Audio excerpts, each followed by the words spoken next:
기독교 문필가로 수많은 작품을 남긴 C.S. 루이스, 그는 아주 사람들이 많이 읽는 책들을 저술한 저자입니다. 고통의 문제, 스크루테이프의 편지, 또 순전한 기독교, 동화도 썼습니다.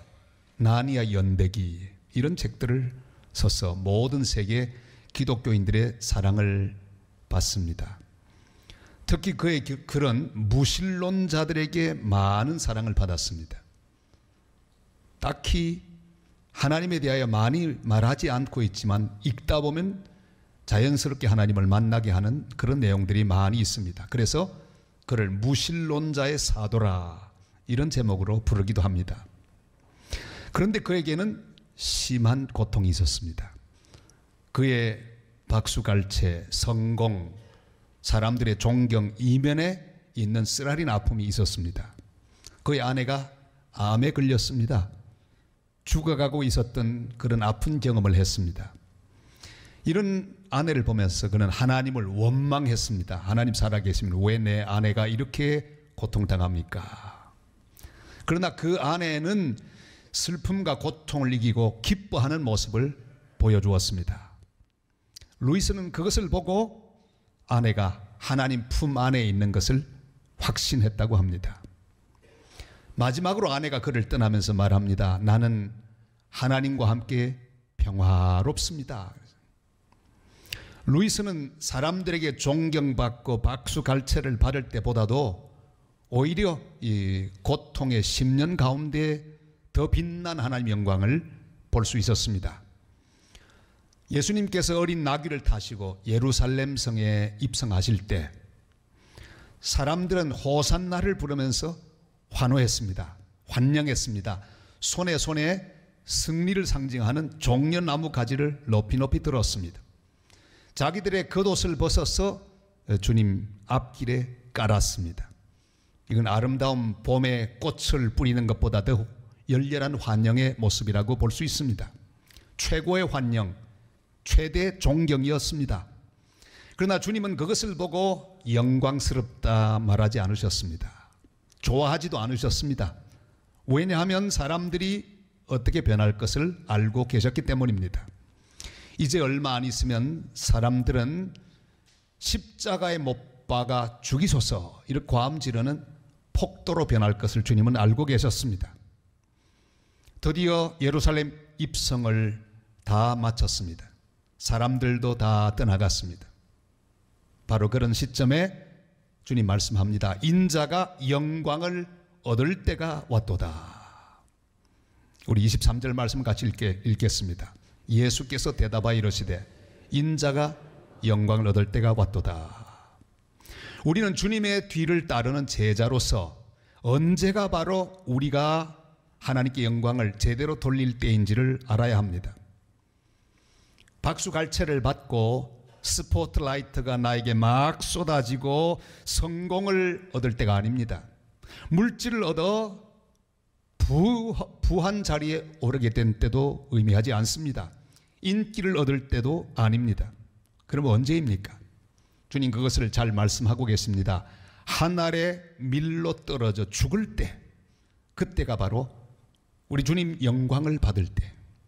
24절 말씀을 다 같이 읽겠습니다. 내가 진실로 너희에게 이르노니 하늘의 밀이 땅에 떨어져 죽지 아니하면 하늘 그대로 있고 죽으면 많은 열매를 맺느니라. 아멘. 이제 드디어 예수님은 체포를 당하시고 죄 없이 신문을 당하시고 모욕과 채찍을 받으시고 옷벗기우심을 당하시고 침뱉음을 당하시면서 십자가에 못 박히게 되십니다. 그리고 골고다에서 죽으실 것입니다. 혼자 죽으시는 죽음이 아닙니다. 온 인류를 대신하는 하늘의 밀이 되어서 죽으시는 죽음입니다. 몇 년 전에 이집트의 미라가 발견이 되었는데 미라보다 더 사람들의 관심을 모은 것은 수천 년 된 씨앗이었습니다. 곡식 나달들이었습니다. 살아있는지 죽어있는지 그것을 시험하기 위해서 아주 조심스럽게 땅에다 심었습니다. 놀라운 일이 벌어졌습니다. 거기서 싹이 텄습니다. 그리고 자라기 시작했습니다. 열매를 맺었습니다. 여러분, 수천 년 동안 살아있던 그 한 알의 곡식들, 아무것도 이루어지지 않았습니다. 그러나 땅에 떨어져 썩기 시작할 때 거기서 싹이 돋기 시작했고 열매를 맺을 수가 있었습니다. 그러니까 미래 입장에서 보면 오래 살아남는 것이 영광이 아닙니다. 미래의 영광이 무엇입니까? 빨리 땅에 떨어져서 썩고 그리고 싹을 틔우고 열매를 많이 맺어서 수많은 사람들의 양식이 되는 것, 그게 미래의 영광입니다. 저 북한 동포처럼 배고픈 사람들에게 빵이 되는 것, 이게 바로 미랄의 영광입니다. 예수님 원하기만 하면 언제든지 호령하면서 자신을 십자가에 못 박으려는 자들을 굴복시킬 수 있는 권세가 있었습니다. 실제로 예수님 잡으러 왔던 사람들, 내가 예수다 이렇게 주님께서 직접 나타나서 자신을 그들에게 넘겨주시리 하자 요한복음 기록에 의하면 그들은 뒤로 물러가서 땅에 엎드러졌다 그랬습니다. 보기만 해도 뒤로 자빠지는 그런 놀라운 권세를 주님 갖고 계셨습니다. 그러나 만약에 주님께서 호령하고 주님이 가진 힘으로 십자가에 못 박으려는 그들을 다 척결하고 모든 악한 무리들을 심판했다면 우리는 구원받지 못했을 것입니다. 주님의 영광은 그것이 아닙니다. 기적을 행하는 권세가 주님의 영광이 아닙니다. 주님의 영광을 얻을 때, 그때는 바로 하나님의 구속 역사를 이루는 하나의 미랄이 되어서 땅에 떨어져 죽으시는 그 자리, 그곳이 바로 가장 큰 영광의 장소이며 영광의 순간이라는 사실입니다. 이 예수님께서 우리들을 바로 이 영광으로 오늘 이 시간에 초대하고 계십니다. 26절 말씀 다 같이 읽습니다. 사람이 나를 섬기려면 나를 따르라. 나 있는 곳에 나를 섬기는 자도 거기 있으리니 사람이 나를 섬기면 내 아버지께서 그를 귀히 여기시리라. 아멘. 주님께서 죽으시기로 작정하시는 그 자리에 우리도 있어야 합니다. 주님께서 땅에 떨어지는 한 알의 밀이 되기로 작정하는 그때에 우리도 거기 있어야 합니다. 주님이 골고다 언덕을 오르실 때 우리도 함께 올라가야 합니다. 그런데 문제는 주님이 영광을 얻으실 때는 우리가 생각하는 것처럼 신나고 자랑스럽고 우쭐거리는 것이 아닙니다. 주님이 영광 얻던 그 순간은 마음이 고통스럽고 힘들었습니다. 주님이 얼마나 힘드셨던지 마음이 괴롭다고 말씀하셨어요. 27절 말씀 우리 다 같이요. 지금 내 마음이 괴로우니 무슨 말을 하리요. 아버지여 나를 구원하여 이때를 면하게 하여 주옵소서.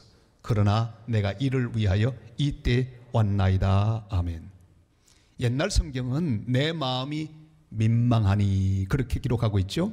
무슨 뜻입니까? 마음을 걷잡을 수가 없다는 뜻입니다. 여러분, 이건 보통 표현이 아닙니다. 예수님 마음이 걷잡을 수 없도록 고민이 가득했습니다. 공포가 밀려왔습니다. 마음이 혼란하여 견딜 수 없는 상태를 경험하셨습니다. 성경 보면 내가 고민하여 죽게 되었다고 말씀하고 계십니다. 그러나 바로 이때가 우리 주님이 영광을 받을 때입니다. 만약에 여러분 세상 영광을 우리가 받게 되는 순간이라면 이건 연습할 필요가 없습니다. 예행 연습이 필요가 없습니다. 왜요? 세상의 모든 박수갈채를 받고 영광을 받을 때는 연습하지 않아도 누구나 쉽게 할 수 있습니다. 뭐 별거 아니죠. 보이자를 그리든지 그렇지 않으면 손을 들어서 우린 많이 봤습니다. 권자에 올라가서 막 이러는 사람 많이 봤습니다. 그러든지 하트를 날리든지 이렇게 하면 되는 거예요.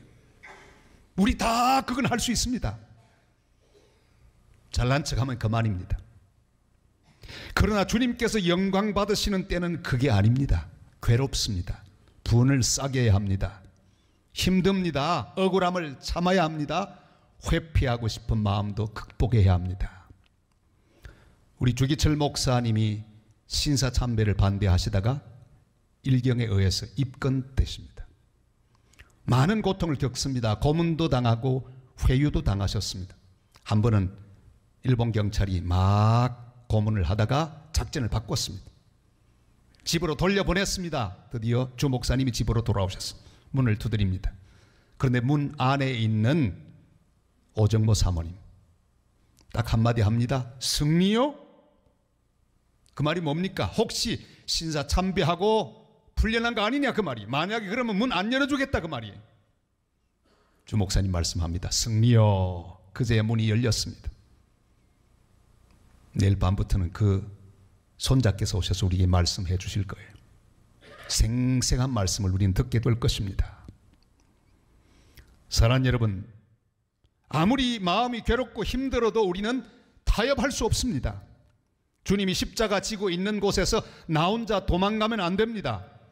주님은 바로 이 결정적인 순간을 아셨습니다. 내가 이를 위하여 이때에 왔나이다. 주님 십자가 앞에서 바로 이때야말로 가장 결정적인 사명의 순간인 것을 아셨습니다. 주님은 지난 3년 동안에 수많은 기적을 행하셨습니다. 죽은 자도 막 살려내셨습니다. 오병이어를 가지고 10,000명을 먹이는 기적도 행하셨습니다. 박수갈채를 받으셨습니다. 그러나 단 한 번도 사람들의 박수를 듣고 야 지금 영광스럽다 느끼지 않으셨습니다. 그러나 바로 십자가를 지는 이때가 가장 중요한 때인 것을 아셨습니다. 바로 이것 때문에 이 땅에 왔다는 사실을 주님은 알고 계셨습니다. 에스더는 민족을 위하여 죽으면 죽으리라 결단하고 아하수에로 왕 앞으로 나아갑니다. 그리고 민족을 위해 대변하고 기어이 민족을 살립니다. 그는 바로 그때가 가장 영광스러운 순간인 것을 알았습니다. 죽을 수도 있는 그런 결단입니다. 그러나 죽으면 죽으리라 자기에게 주어진 십자가를 지고 가겠다고 결단하는 순간, 가장 영광스러운 순간입니다. 우리의 삶에도 마찬가지 십자가가 있습니다. 우리 여기 다 같이 앉아 예배드리고 있지만 마이크를 들이대면 한 사람 한 사람 자기 십자가를 말하지 않을 사람은 아무도 없습니다. 가지각색의 여러 사연들의 눈물 나는 십자가, 고통의 십자가, 한숨 섞인 십자가들이 가득가득합니다. 내가 져야 할 그 십자가를 지는 때, 그때가 우리 인생의 가장 큰 영광을 얻을 때입니다. 우리들의 가장 큰 영광은 승리로 찾아오는 것이 아닙니다. 성공으로 찾아오는 것이 아닙니다. 부여로 찾아오는 것이 아닙니다. 때로는 고난으로 변장하여 우리를 찾아옵니다. 진짜 영광은 시련으로 찾아옵니다. 슬픔으로 변장하여 찾아옵니다. 고통으로 변장하여 찾아옵니다. 실패의 모습으로 찾아옵니다. 죽을 것만 같은 외로움과 민망함으로 찾아옵니다. 억울함과 무력감 가운데 우리를 찾아옵니다. 주님은 이때를 면하게 하옵소서 기도하셨지만 우리는 그 기도를 주님과 더불어 함께 지나가 버려야 합니다. 이때를 면하게 하소서, 십자가가 지나가게 해 주시옵소서. 이것은 기도하지 말고 주님처럼 이때를 위하여 왔나이다. 십자가 잘 질 수 있는 용기와 믿음을 주시옵소서. 이렇게 기도하면서 당당하게 승리하는 하나님 복된 사람들 다 되시기를 주님의 이름으로 축원합니다. 예수님 마음속에 있는 모든 고민과 괴로움, 이걸 다 극복하고 십자가 지기로 주님은 결심하셨습니다. 주님의 결심은 그냥 결심이 아니라 굳은 결심입니다. 단호한 결심입니다. 그 주님은 주기도문에도 나오는 그 내용으로 기도하십니다. 아버지의 이름을 영광스럽게 하옵소서. 28절 말씀 다 같이 읽겠습니다. 아버지여 아버지의 이름을 영광스럽게 하옵소서 하시니 이에 하늘에서 소리가 나서 이르되 내가 이미 영광스럽게 하였고 또다시 영광스럽게 하리라 하시니 아멘. 무슨 말씀입니까? 네가 십자가를 향해 잘 와서 내 이름이 영광스러워졌다. 앞으로도 십자가 잘 질 것이니 영광스러워질 것이다. 그런 의미가 아니겠습니까? 하나님의 영광은 예수님의 십자가에 달려 있습니다. 잘 지면 영광 받고 피해가면 영광이 떨어집니다. 우리는 오늘도 주기도문을 합니다. 가장 먼저가 무엇입니까? 하늘에 계신 아버지요, 아버지의 이름이 거룩히 여김을 받으시오며. 주님 우리를 향해 말씀합니다. 내 이름의 영광은 너에게 달렸다.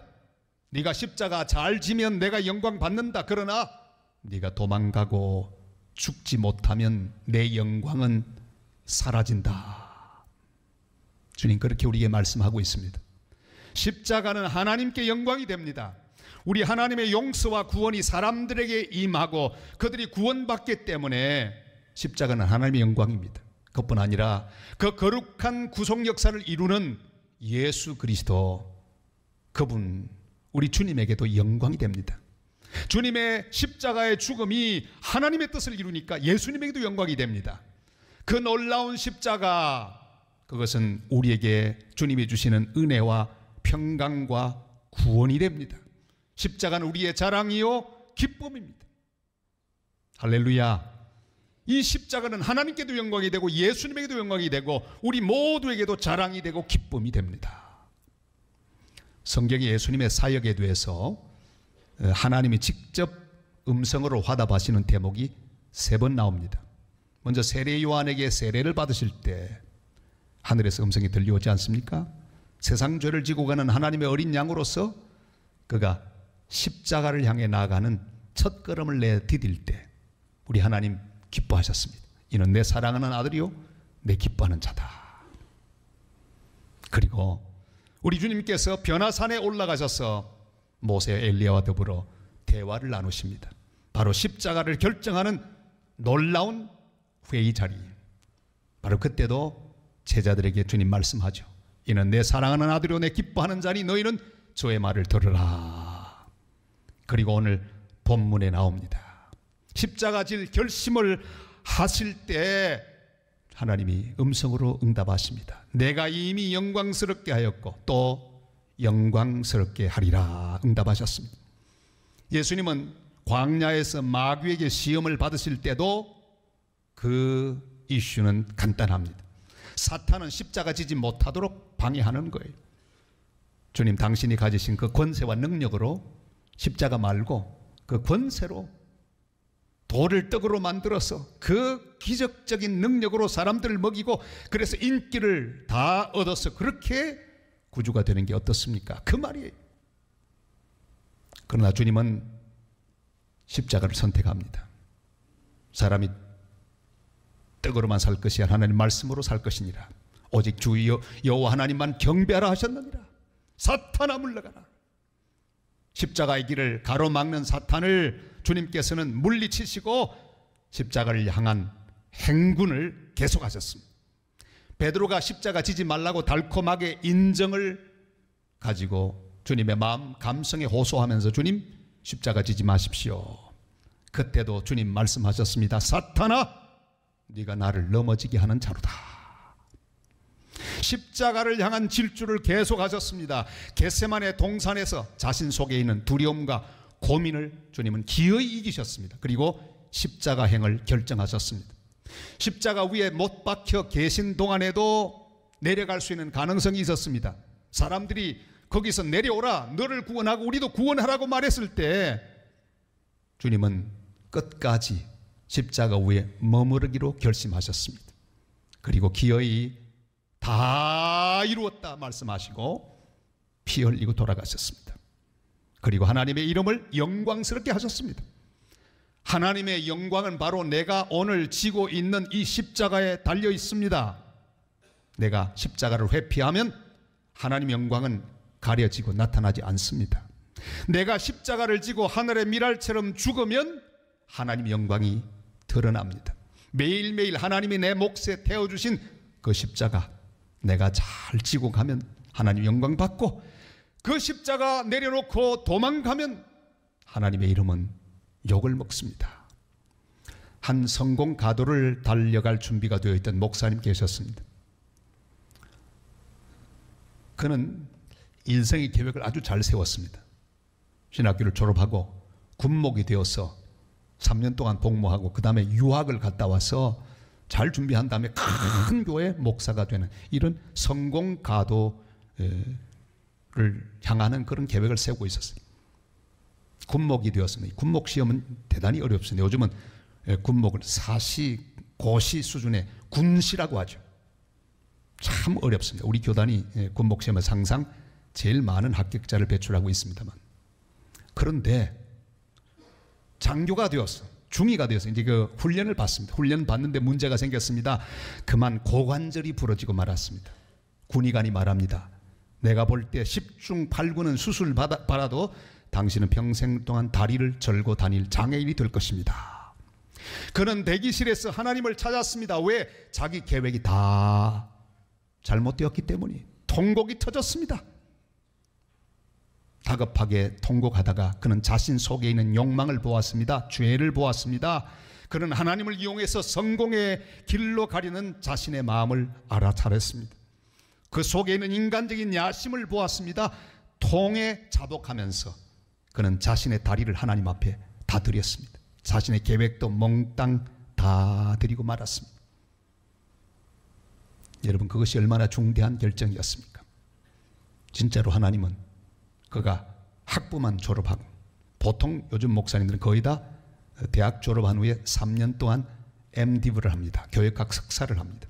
그리고 그 뒤에도 많이 공부하는데 이분은 딱 학부밖에 못했어요. 하나님 그걸 요구하셨기 때문에 다리와 함께 자신의 모든 계획을 다 맡겼을 때 주님은 다시 그를 일으켜 주시고 오늘 한국교회를 위해서 크게 쓰임을 받는 그릇이 될 수 있었습니다. 사랑하는 여러분, 절망을 통해 주님을 만나는 것입니다. 포기하게 하시고 포기를 통해 주님이 주시는 놀라운 길들을 발견하는 것입니다. 오늘 십자가 지기 위해 입성하시는 예수님께 사람들은 번지수가 틀린 박수 갈채를 보냅니다. 그들은 자기 욕망으로 예수님이 정치적인 왕이 되어서 로마에서 자기들을 해방시켜 줄 거라 기대하며 박수를 쳤습니다. 자기 중심의 번지수가 틀린 박수갈채를 주님께 보내고 있습니다.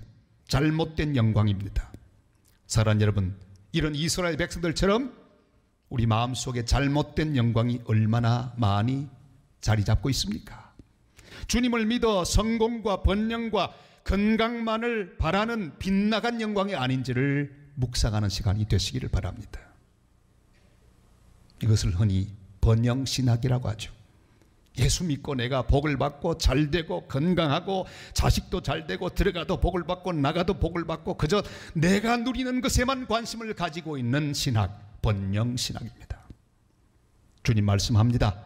나를 따르라. 나처럼 십자가를 선택하라. 네 뜻을 이루려 하지 말고 하나님 아버지의 뜻이 이루어져야 참된 영광이니라. 주님 말씀하고 있습니다. 힘으로 정복하지 말고 내 손에 있는 칼을 버리라. 십자가를 피하여 도망치지 말고 십자가를 직면하고 가서 너의 십자가를 기쁨으로 져라. 네가 죽으면 내가 영광을 볼 것이다. 나 때문에 손해보고 나 때문에 미움받고 나 때문에 속상하고 나 때문에 핍박당할 때가 내가 영광을 받을 때라. 너도 나와 함께 같은 영광을 누리자. 주님 오늘 종려주의를 맞이한 우리에게 주시는 말씀입니다. 주님과 함께 십자가를 짐으로 하나님의 이름이 영광스러워지게 하는 복된 성도들 다 되시기를 주님의 이름으로 축원합니다.